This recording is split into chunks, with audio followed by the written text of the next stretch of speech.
অনেকে লড়াই করেছিল, অনেকে প্রচুর ক্ষতিও হয়েছে, কারণ আমি ইন্ডাস্ট্রির কি বলবো মানে আলোকোজ্জ্বল দিকের লোক।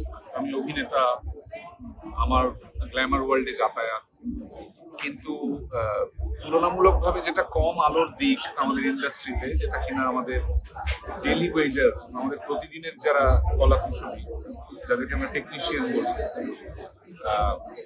উপার্জনগত জায়গা থেকে, গ্ল্যামারগত জায়গা থেকে, তারা সব দিক থেকেই বলা যেতে পারে যে এই মানে কি বলবো, এই ইন্ডাস্ট্রিতে খানিকটা হলেও এতে থাকে, পিছিয়ে থাকে, নানান মানে ইনসিকিউরিটির মধ্যে থাকেন, অসুবিধার মধ্যে থাকেন, তারা অনেক বেশি ভুগেছেন। ওনাকে যে পুলিশ গ্রেপ্তার করেছে সেখানে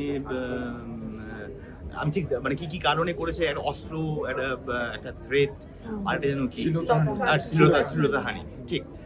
তো তদন্ত হোক, এবং যদি পুলিশ যখন মনে করছে তদন্ত হলে যা বেরোবে সেটা দিকে তাকিয়েছি কি হবে। অনেকেই স্বস্তির নিঃশ্বাস ফেলছে, মানে হ্যাঁ, মানে স্বস্তি তো বটেই, কারণ এখানে তো আগেও বলেছি, অনেকেই বলেছি যে মানে একটা ভয়ের পরিবেশ ছিল, একটা থ্রেডের কালচার ছিল। তবে ওনারা সবাই মানে মমতা ব্যানার্জি তার অনুপ্রাণিত সবকিছু করতেন, সব জায়গাতেই ওনারা লেখেন। আমার ধারণা সেখানে ওনারাও কিছু অনুপ্রেরণা থাকতে পারে। আমি একা পুরোটা বড় বিশ্বাসের নাকি ওনার মমতা ব্যানার্জি অনুপ্রেরণা ছাড়া ওরা কিছুই করতেন না, সব জায়গায় আমি দেখেছি। সুলভ একটা শৌচাগার বানালেও ওনাদের অনুপ্রেরণা রাখতো। এত বড় কাজ যখন করছেন নিশ্চয়ই কোনো অনুপ্রেরণা ছিল। বিষয় হচ্ছে একটা মানুষকে অ্যারেস্ট করা হলো, সেটা খুবই ঠিকই হয়েছে। এবার কী কেস দেওয়ানো হলো সেগুলো দেখছিলাম কাগজে।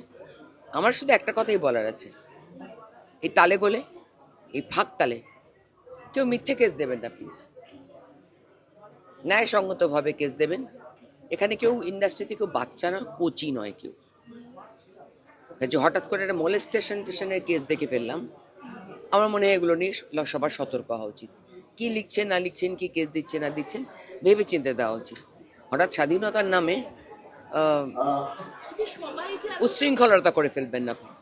সবাই যে এতটা খুশি, সবাই ভয়ে ছিল, সবারই অভিযোগ এতদিন মুখ বুজে সহ্য করেছে, উনি গ্রেপ্তার হতেই তারপর থেকে যে এত স্বতঃস্ফূর্তভাবে যেটা বলছে, এটাও তো একটা নতুন দিনের না, আমার যদ্দূর মনে হয় সবাই ভয় ছিল না, সবাই ভয় ছিল না। অনেকেই কিন্তু পোস্ট করছেন এখন কি বলছেন না বলছেন, আর আগে কি বলেছেন না বলেছেন তার সঙ্গে ফারাক আছে।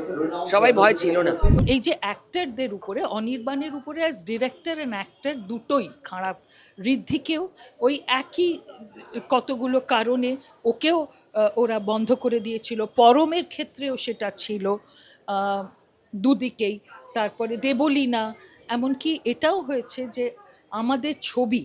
আমার ছবি আপিস, যেটা কলকাতা ইন্টারন্যাশনাল ফিল্ম ফেস্টিভ্যালে সিলেক্টেড হয়েছে, তারপরে যখন গত বছর রিলিজ হলো তখন প্রত্যেকে বলেছিল এই ছবি নন্দনে রিলিজ হওয়ার উপযুক্ত, কিন্তু তা সত্ত্বেও সেটা রিলিজ দেয়নি। কারণ আমার ছবিতে ছিল কিঞ্জল, আমার ছবিতে ছিল সুদীপ্তা, আমার ছবিতে ছিলাম আমি। এবং এই ছবি আমরা করেছি 2024 জানুয়ারি ফেব্রুয়ারি মাসে। ওই যে ঘটনা নিয়ে ওরা উত্তাল হচ্ছে, সেই আরজিকর তখনও ঘটনাটা হয়নি। সুতরাং এই ধরনের পিনালাইজেশন, মানুষ প্রতিবাদ করতে পারবে না, এইটে যেন আর কোনো দিন না হয়, সেটাই আমি চাইব। এই যে নতুন যারা এসেছেন তারা যদি সত্যিই পরিবর্তন চান, এটাই তারা যেন লোককে আলোচনা করুক, সমস্যা হলে আলোচনা করুক, কিন্তু এইভাবে তুমি এটা প্রতিবাদ করেছো, তুমি এটা বলেছো, ভুল বুঝিয়ে তাদের সঙ্গে তাদের কাজ বন্ধ করে দেওয়াটা ঠিক নয়।